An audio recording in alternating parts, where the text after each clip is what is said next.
saying thank you, Honorable Chair, and good afternoon, honorable members. I think you will use the presentation you have. It won't be flighted, that is on the screens. It's not compatible, that is the mode it's in with the screens, but there were presentations that were handed out, that is on this one.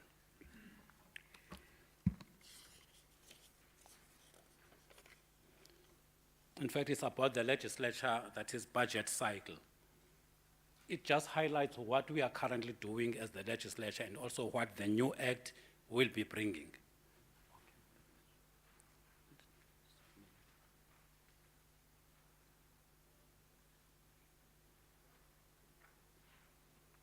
This is the presentation I'm talking to, honorable members. That's the one.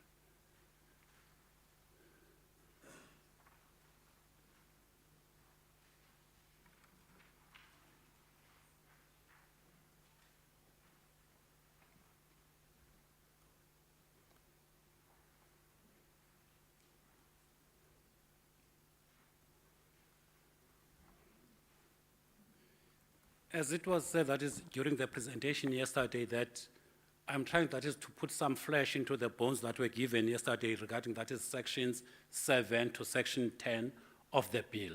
But I'll be brief, I'll just go through it. What we can say that is regarding this is that, firstly, we've got to look at the legislatures, that is, in the budget cycle as a whole. You find that when in the budget cycle, you've got the drafting. That is the moment, that is when the Treasury issues guidelines to spending departments, as Mr. Mhlomi has just outlined now. And then the spending departments submit draft budgets, negotiation, and final decisions by the executive. And then that includes, that is the MTech hearings that he was referring to. And then March and November for the provincial legislature.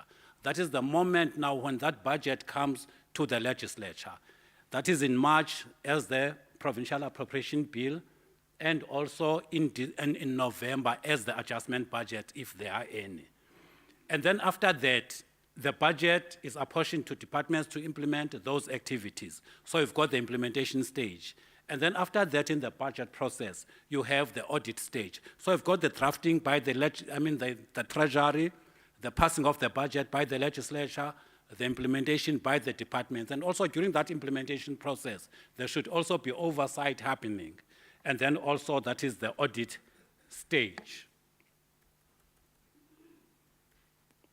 Here, the next slide, it indicates that is the medium-term budget policy statement, and also where it fits in the implementation of the acts. Because, honorable members, that is the starting point of the amendment of the budget of this act, because this act is a procedure. Now, it spells out, that is these sections, they spell out what exactly it is that's going to happen. If we look at that slide, maybe just to go briefly on, okay, I'll come back to it.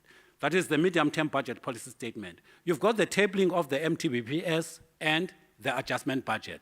They usually occur at the same time, that is in November. And then currently, the portfolio committees do not consider, that is the MTBPS and the adjustment budget. That is the time when the committees are considering the annual reports and the financial oversight reports.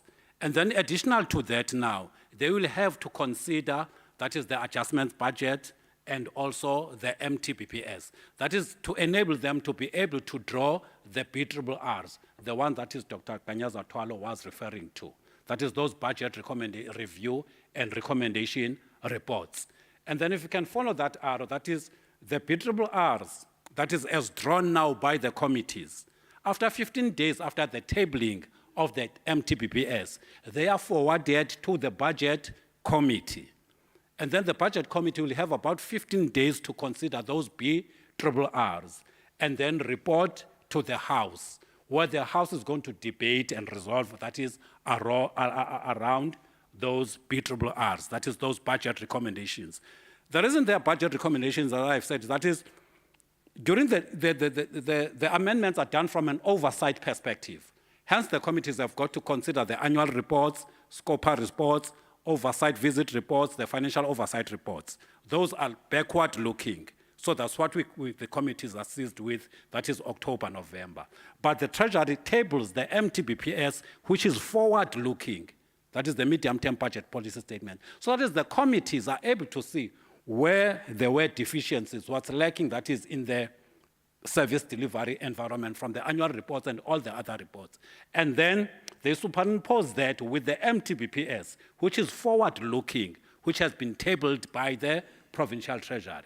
And then from that, they draw the budget review and recommendation reports, which are forward-looking. Because it says that that is now the Budget and Money Bills Committee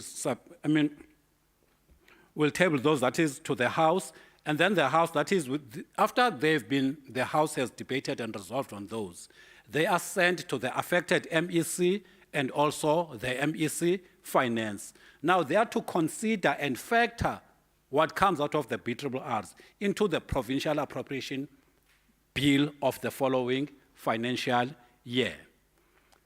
And then now, during the introduction of the appropriation bill, that is the budget in the following year. So you've got the tabling of the provincial appropriation bill together with the responses to the budget review and recommendation House resolution reports and the response to the FFC submissions, because the Act also requires the FFC to have some recommendations regarding the Eastern Cape budget.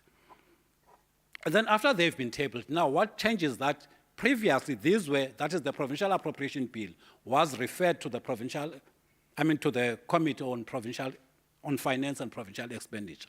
Now, they will be referred to the Budget and Money Bills Committee. But this does not stop, that is, at the time of the tabling of the budget, as it is happening now, there's also the tabling of the individual budget votes. So the committee will still consider those individual budget votes as they normally do. But if there are some budgetary issues they want to raise, so that is the committees are going to consider votes and submit recommendations to the House. And then other budgetary, other reports or issues that have recommendations that have got budgetary implementations, they are sent to the budget and money bills. That is from the portfolio committees. And then the portfolio committees will submit their reports as usual to the House for consideration, and also at the same time, the Budget and Money Bills Committee is going to consider the appropriation bill together with the inputs from the portfolio committees, and then they will also be submitted to the House. And then what happens in the House is a process that was outlined yesterday, that is by Advocate Badger. I think that's about all. Thank you, Chairperson. Thank you, Doc. The next one.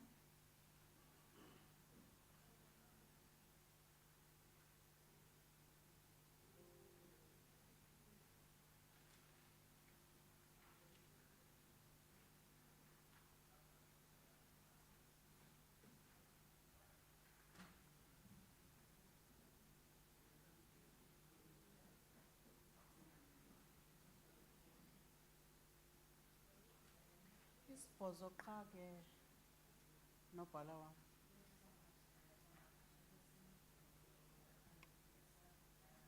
Thank you, Honorable Chairperson, and good afternoon to yourself, and good afternoon to Mani kaloku. the honorable members of the committee, for budget committee, and also all the members in the House, all protocol observed. I will try and use the 8 minutes and even less, honorable members. Dr. Miataza is trying to flight the presentation there. They unfortunately did not print it. But for me, the first part of the presentation speaks to issues. Okay, yes, Harvard Badger says it's also on WhatsApp, so that we are not delayed by the technology that is giving us challenges. I'm not going to talk to issues that honorable members already understand, because I think by this time it is very clear what we are dealing with as the legislature. And also I think what is important is the acknowledgement of the work that the committee has done to drive the implementation of this money amendments bill, so that the legislature is able to take strides, in fact, far ahead some of the legislatures that we were benchmarking against when we were working on the Act, and also now that we have we have assented to it through the Honorable Premier in August 2021. The work that has been done is commendable, and that is a feedback also I got from the Parliamentary Budget Office, that the legislature seems to be even superseding what they've already started in the manner in which the committee is dealing with this work. And therefore, it then puts pressure on us as an administration, as honorable members understand that the Act has established two structures, the political, which is really going far ahead of us, as well as the administrative level. That is the budget committee, as well as the provincial legislature budget unit at the administrative level. There are implications for us at the administrative level in terms of making sure that the committee is operationalized, and as also resolved by the Rules Committee, that there must be a period of transition to set up all the systems, to set up all the operations and the relevant structures, and this is where we are. And in terms of the committee itself, that work has been realized at a political level. But now what still remains to be concretized and finalized is on the administrative support in terms of the legislature budget unit. As honorable members would understand that the work has got its financial implications, and we have made those kind of requests to Provincial Treasury for the budget committee to be also considered in the allocation. And as much as we appreciate that in terms of the budget allocation, there has been an increase in terms of committees, we still feel that it does not respond adequately to the work that the budget committee must still do, because the budget that has been provided, it does not support the administrative support, that is that legislature budget office, and therefore that is the challenge that we are then faced with. Also, the provincial budget committee unit itself is still not part of a structure or organizational structure of the legislature. We are at the process where we are reviewing our organogram, and that is also part of what is then being considered. We are very much aware, honorable members, that it is not a normal unit within the legislature. It is a unit that functionally reports to the committee, but we must still bring it into the structure, as we know that it needs to be funded through the processes that we also receive our budget, and so that then it is properly financed. As I've said, we don't necessarily have the budget now, but we have also been advised and also instructed rather by the Rules Committee that we can, in the meantime, create interim arrangement in terms of seconding officials to the committee. And that is work that we're busy finalizing. As I've said, we have not necessarily been given the budget to appoint at this point in time, but we have done the process of identifying minimal capacity that must then support the work of the committee, so that it is not delayed by the non-funding by Provincial Treasury. And I'm hoping that my colleagues from Treasury are very much attentive to what we're saying, because the members cannot operate on their own. They need the support that must be adequate. And we have said the whole structure, and we have said the functions that are required for the support that must be given to the committee, to Treasury, when we then made those kind of submissions. And it will be a matter that we'll continue to pursue as we start our budget processes, even now in May as the legislature. That committee must then be funded for the support staff. We will then finalize those interim arrangements where we're seconding staff. We already have some of the staff that are here with us and have been working earnestly from the beginning, from the time the Act was formulated and up to now, have been supporting the committee. I think I can say Dr. Miataza is one of those people that have been critical and is being considered to be able to support the committee on a continuous basis, as seconded, of course, because it still has other work, and so will the other people that we will then be bringing into the committee. We're finalizing those discussions also with the relevant office as well as with the chair of chairs. He has been briefed in that respect as also the chairperson of the committee. But also what is important, whilst we may resolve the personnel issues for support, we also need to consider the fact that the rules of the legislature, standing rules of the legislature, do not make a provision for us adequately in terms of the work that then this committee will then be seized with. And therefore, there will be a need for the review in that regard. Also, the programming of the legislature. I think with the presentations that have been done here and also the previous workshops, it is clear that the work of the committee adds on to the slots that are then needed to do this work. And as it is, we all understand that the program of the legislature is quite tight, and there may be a need for honorable members to make a consideration that the beginning of the year for the legislature and maybe the closure of the year for the legislature be revised. We currently have four weeks shut down. We may need to just maybe take away from that, but it is a matter that then must be decided after having looked at what the true implications are in terms of the slots that the budget committee needs to be able to do its work, taking into consideration that it is not work that is only done internally with the portfolio committees as outlined here. There must also be timelines given for the honorable members to consult with the public and also consult with the executive in terms of whatever proposals that are made in terms of amending the money bills, and also the work that must be done to do proper reviews as indicated here by PPO as well as the Financial Commission that was also presenting to us.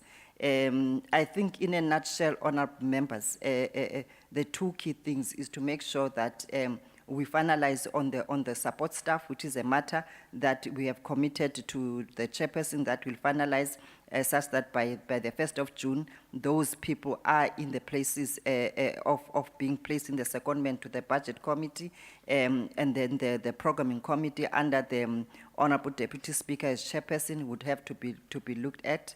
And also then the rules committee will have to look in terms of the whatever additional changes in the opening and closure times of the legislature in order to be able to support this work. Thank you very much, Honorable Chair. Thank you, Sir. Can we cover the bank, sir? All the presenters that we have met. Thank you very much. Who's that? Okay, no. I think now is the time for interactions. I will be noting hands quickly. Honorable Nkomonye is number 1. Honorable Ndamase is number 2. Ndamase. Honorable Ndabeni is number 3. Honorable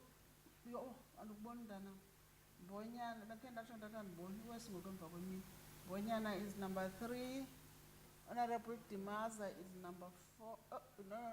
Honorable Dimaza is number 5.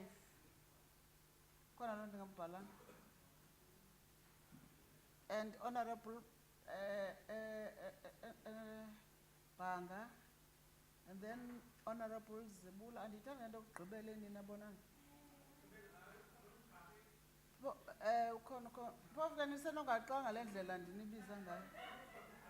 Ndisenonihlukuhle.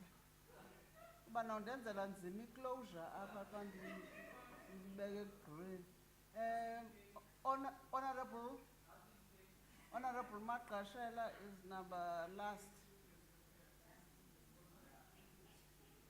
Ayazi xa bekupresenta ilegislature apha. Singazibona sesihleli phandle. There is an honorable member that I have not noted, but the number 5 knows who is number 5. So number 1 should.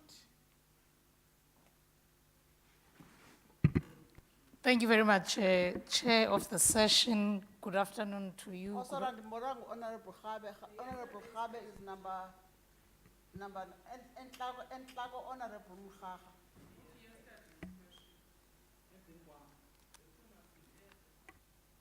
Oh, oh. Oh. Kuba Honorable, Kuba Honorable Ngomonyi.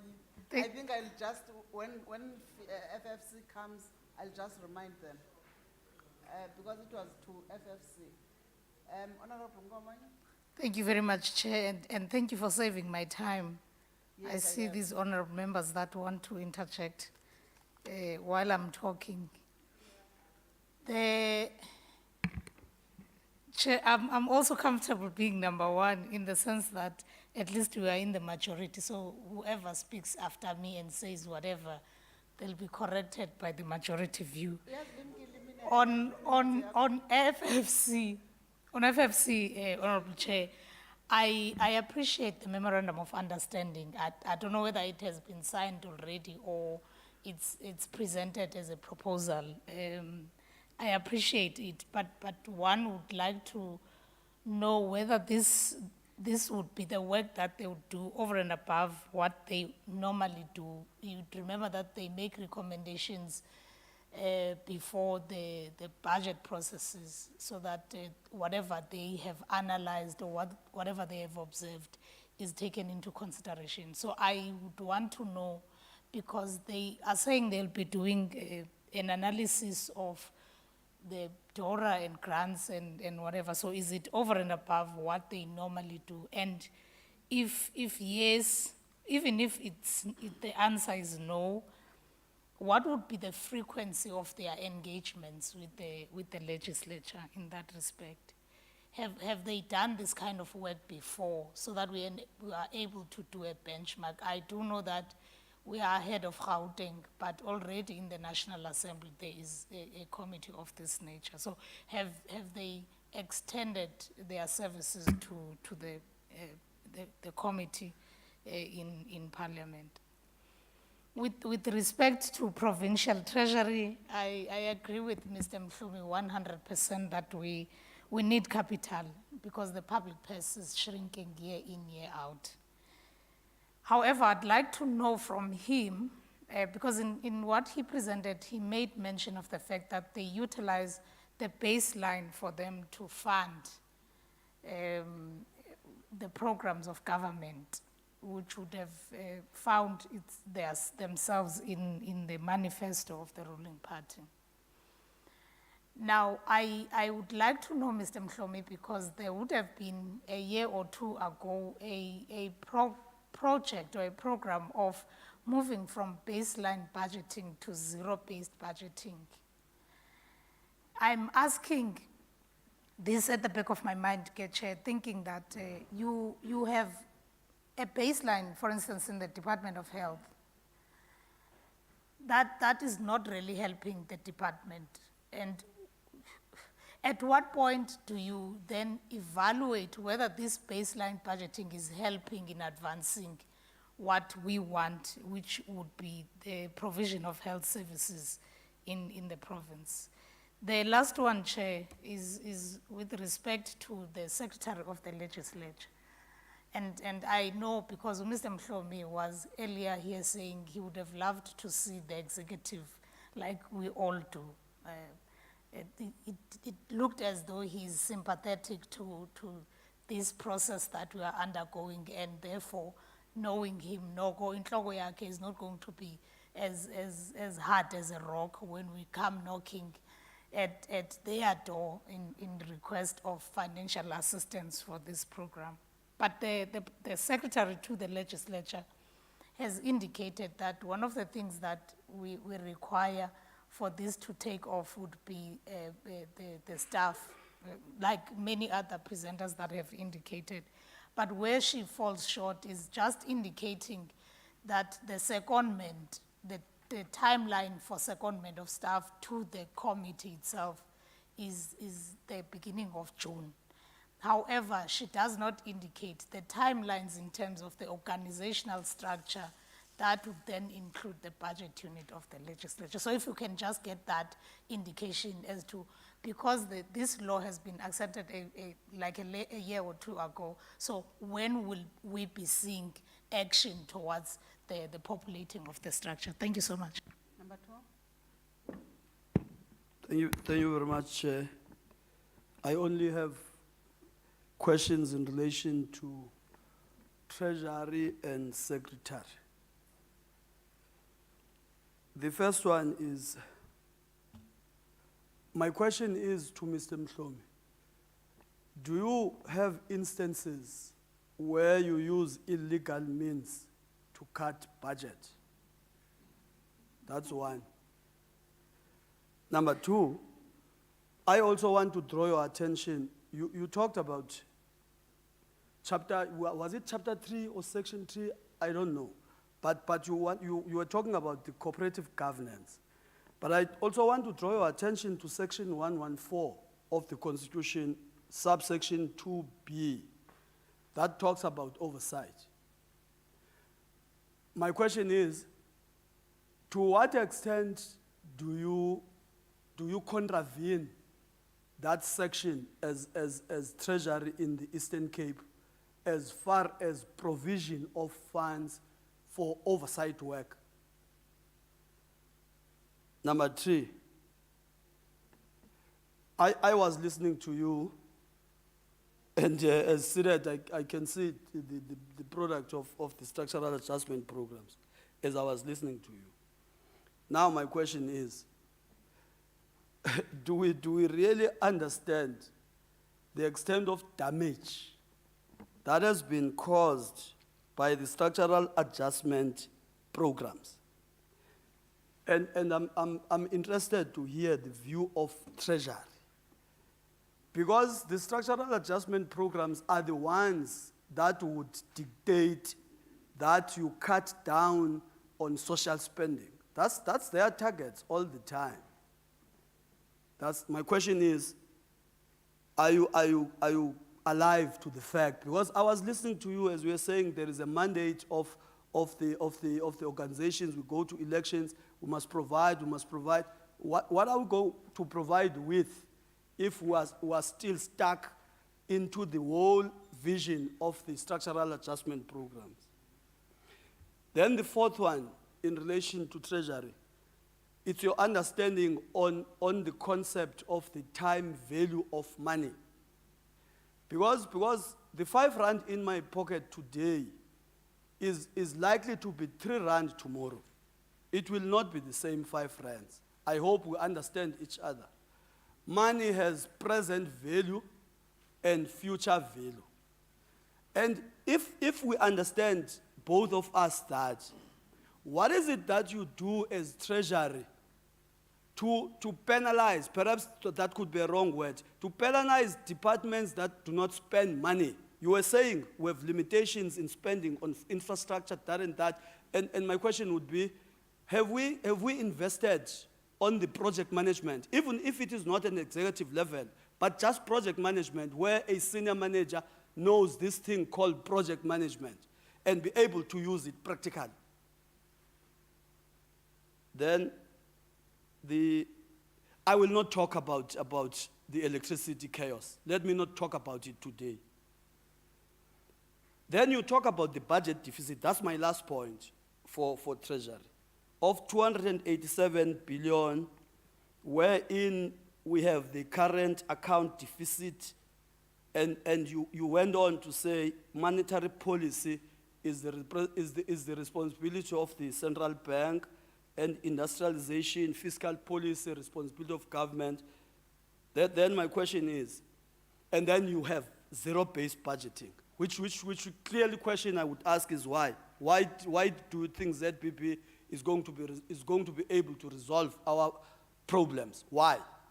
Then on the industrialization, my one question is, looking at the performance of textile, because it's you who talked about industrialization here, then go to Dagama, to what was called Dagama. To what extent have you assisted the Eastern Cape government, or you have a responsibility to assist it, to be able to pull it out of the doldrums as far as industrialization, because from where I'm seated, we are deindustrializing at a bigger scale. And that has everything to do with logistics. If you have a manufacturing company in Eastern Cape, you are going to spend triple the amount of money that one in Durban is going to spend. At least you know that technical side of it. Then on the side of the secretary,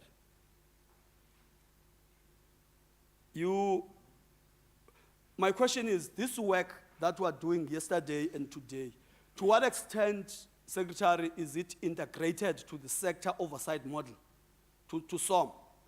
Because as far as I know, we are far behind in the implementation of sector oversight model. Now we have this work. Can you shed light on the integration part of the sector oversight model for people that are responsible for oversight?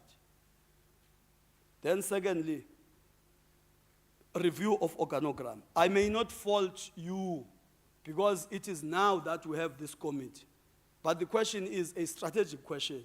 From a point of view of a strategic planning, wherein you allow an executive authority to come in and articulate his or her strategic direction, and on the basis of that strategic plan, which is a 5-year plan, you then come in with an organogram, review it, so that it may be able to respond to the requirements as outlined, as articulated in the strategic plan. Have you looked at those? Because it's not cast in stone. Strategic plan, you can have it for 5 years, you can review it in 3 years' time. Then the last point. It's a very interesting directive that we are told is coming from the Rules Committee, because the Rules Committee does not have the power to do that. But of course, you are going to move officials from one point to another. My question is, why now? Why now when the ascension has been done long ago? Thank you very much. That's 9 questions from Honorable Ndamase. Ningayenzi lando. It's because he had an apology for yesterday, and Chief Whip told me that he has sent him. Ningayenzi lando ninabani. Number 3.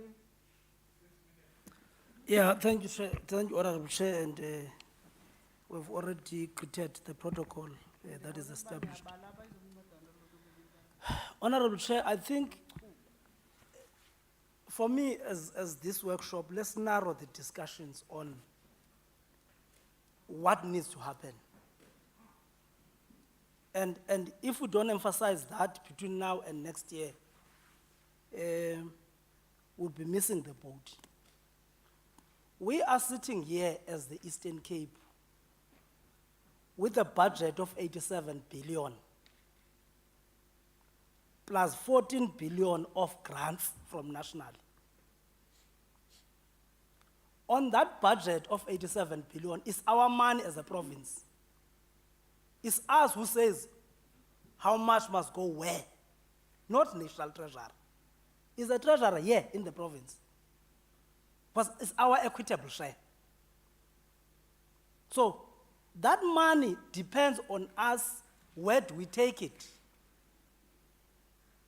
Grants, conditional grants are conditional grants that are allocated to specific departments by national government, which is that 14 billion.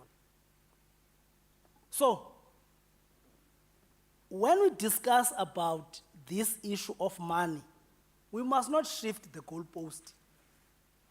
If we don't have money on safety, it's not the national treasury, it's us who decided to give 100 million to Department of Safety when the crime is rising. So we must not shift this ball game. Even provincial treasurer must tell us exactly what Lena imali is our money, it's us who determine. When we decide to give Department of Education 41 billion, it's us who does that.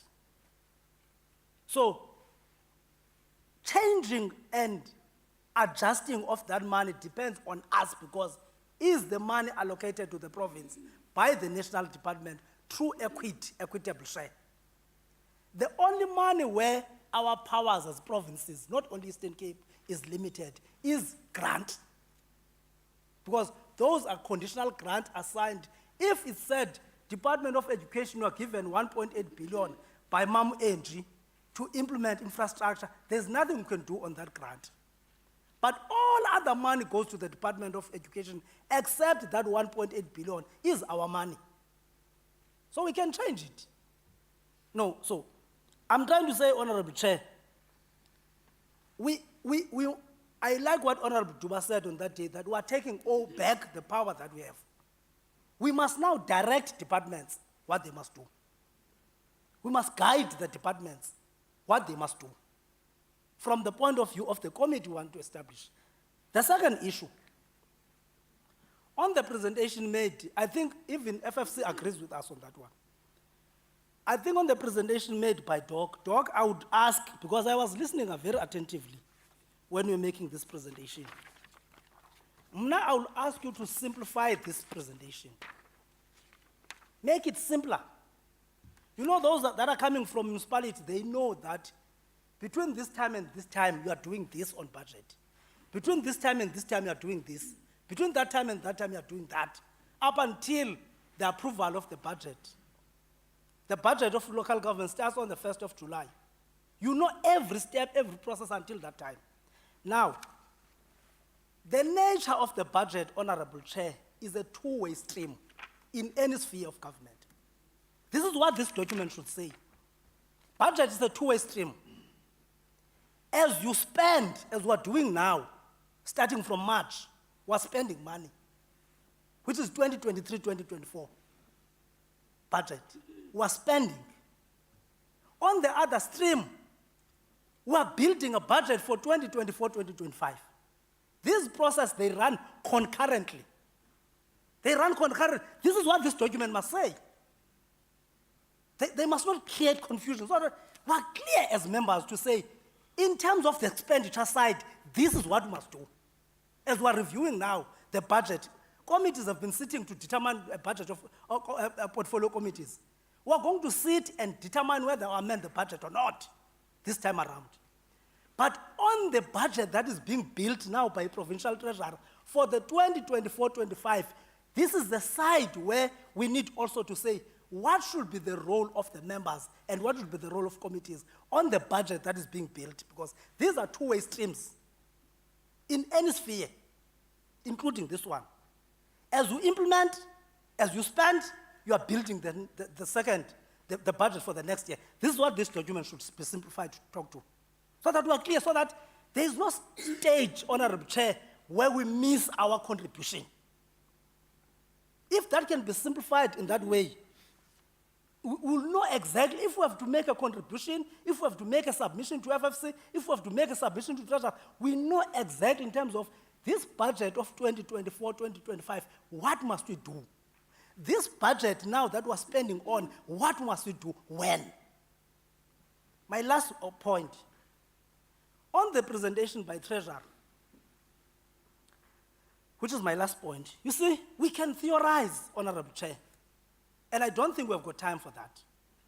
We can bring all the theories, all the developmental attributes, all the thesis, everything that we can think of. Chinese have got their own Communist Party Chinese model of development. We don't have a South African model of development. It's a debate. But where we need to go to, Honorable Chair, is that we are sitting here as the Eastern Cape. I don't want to talk national. The only money we are able to collect as a province of the Eastern Cape, not national, is 1.7 billion every year. That's our money we're able to collect through our own revenue as a province. Now we must sit here and talk to ourselves and be honest. Is that the capacity we have as a province? Do we think that we can only collect 7 billion in 2030? So 2023, 7 years later, it targeted to 7 billion. That's laziness. That's laziness, Honorable Chair. We can collect that 7 billion now. People must think out of the box as a province, because that is the only liberation as the Eastern Cape to have our own money. Like KwaZulu-Natal, like Gauteng. So that where the equitable share cannot make it, we can use our money to develop our province. 1.7 billion every year is a laziness, it's under collection. What treasurer must do to bring to the committee next time is that these are the areas. We made an example in one meeting of the chairpersons of committees. We said, for instance, I know that will differ with Honorable Matiwan on this one. We said Eastern Cape was the only province that is not tolling. And we talked about commercial vehicles, to be specific. Because Department of Transport should be going towards that route. I know they're talking about these way bridges, that they're not even effective on them. So I'm trying to say, where we need liberation as a province, Honorable Chair, as a current immediate issue that we must do, here revenue collection and make that crunch of 7 billion now in 2025. Remove 2030, bring it now, 2025. That's what we need to do. Then we can bring all other theories after that. What do we do now as the Eastern Cape? This is what we need to answer. And Treasurer must help us to arrive to that destination, not in 2030, now. Now as in now. Thanks, Chair. You asked a few questions, but you are more longer. But you helped me with a few questions. Honorable Mbonya? Thank you very much, Chair.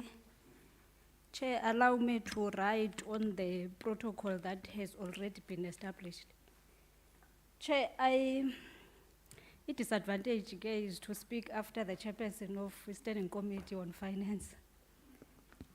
Chair, I want to agree with the notion that a formula that is currently being used for a division of a revenue is unjust towards rural provinces because it does not take care of the infrastructural backlogs which we suffered before 1994. But Chair, for the first time since 2013, the province of the Eastern Cape has gained around 6 billion in its fiscus for this current financial year and about 12 billion over the MTEF period, irrespective of the losses that we have experienced previously in relation to under expenditure. Chair, allow me to categorize the total amount of 89.6 billion that Honorable Ndabeni has alluded to so that you understand my question. For this current financial year, the total envelope for the Eastern Cape is 89.6 billion, which is made up of a provincial equitable share, 73.2 billion, and a conditional grant as 14.6 billion and 1.6 billion of a provincial own receipts. Isithathe Chair isibeke ku 91.6 billion xa udibanisa amounts. But we had to pop up a 2 billion from our reserves to make sure that we consider the deficit that we are going to have as the province. Now, a question yam Geslalo is to check with the treasurer, what are the risks that if you consider that we are not doing well in relation to what Honorable Ndabeni has alluded to in relation to issues of revenue collection to support our fiscal deficit.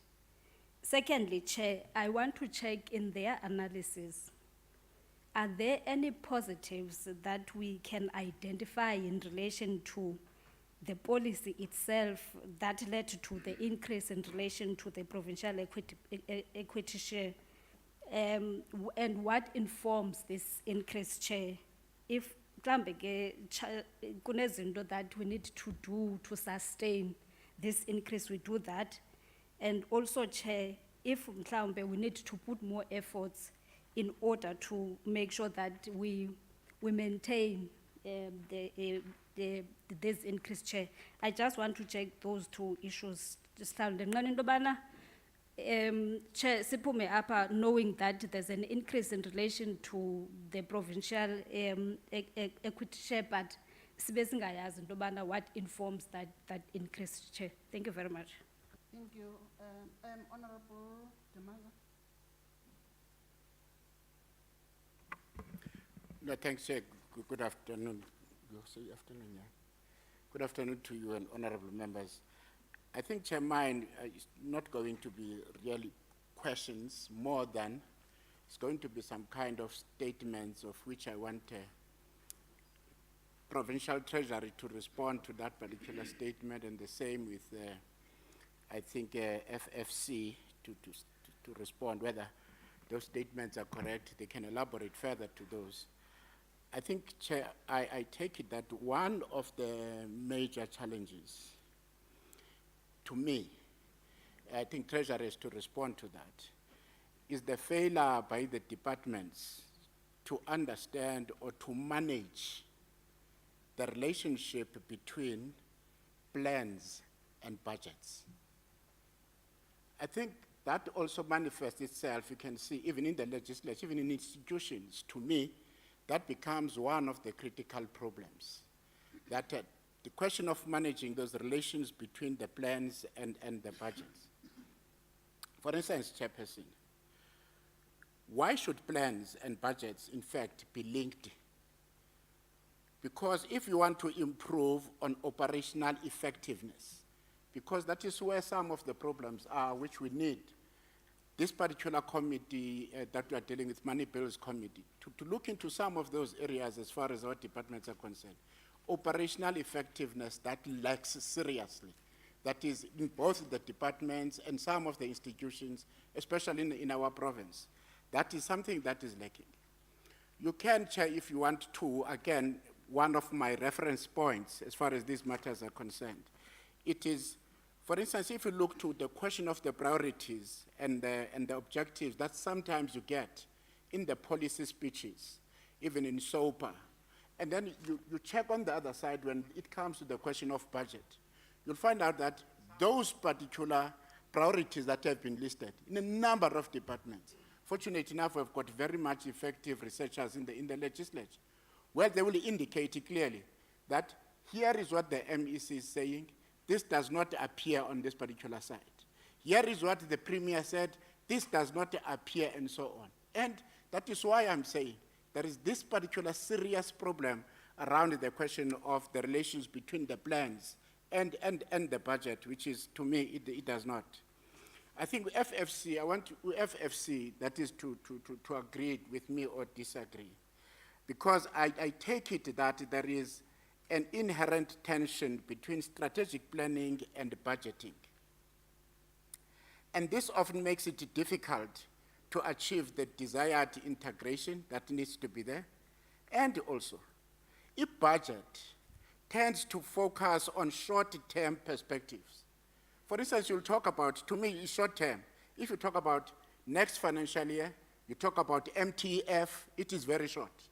But when you go to planning, if planning is it can start from 5, that is to 20 years.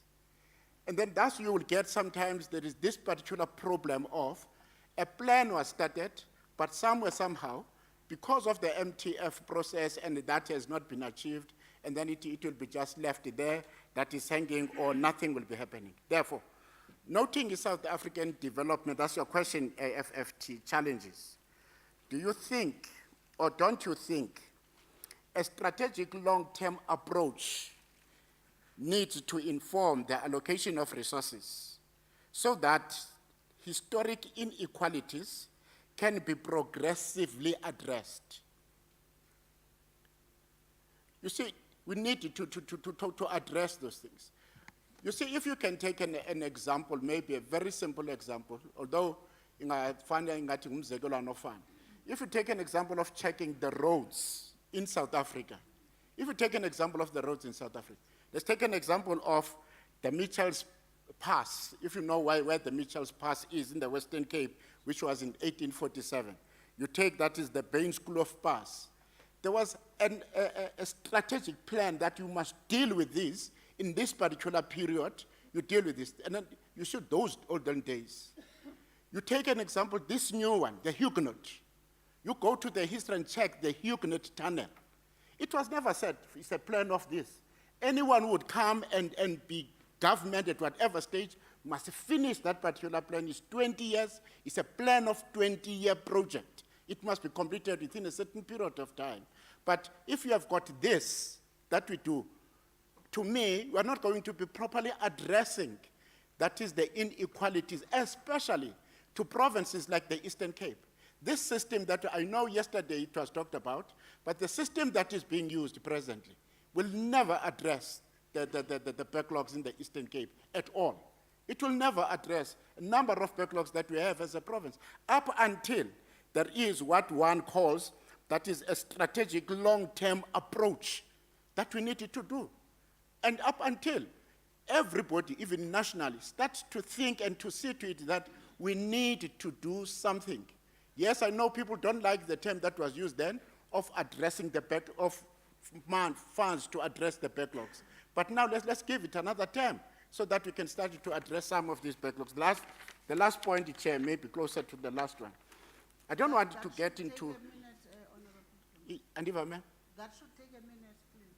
Okay. Please, please. Okay. The other one to take a minute.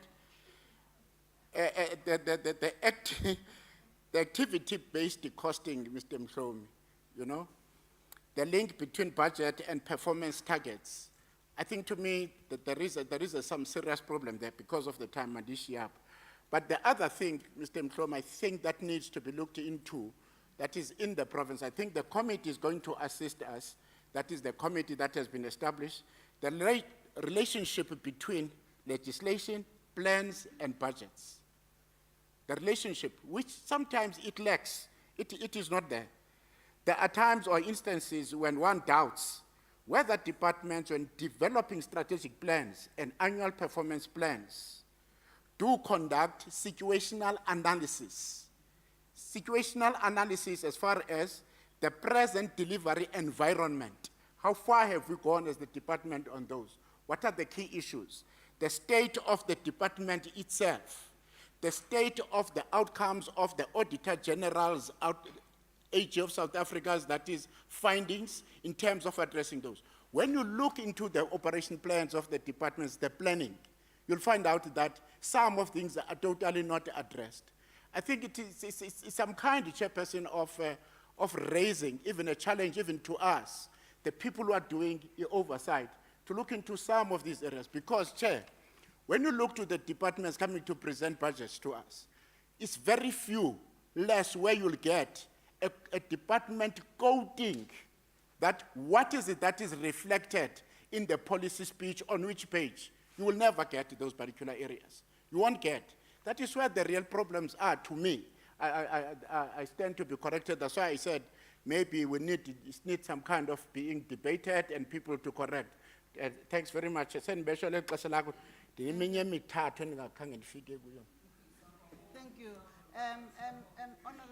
Honorable Banga, you know the problem that you have, honorable members, is that you speak long on one question, using examples, and then it takes time.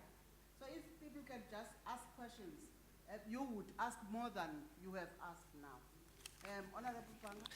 I want to ask from all the institutions.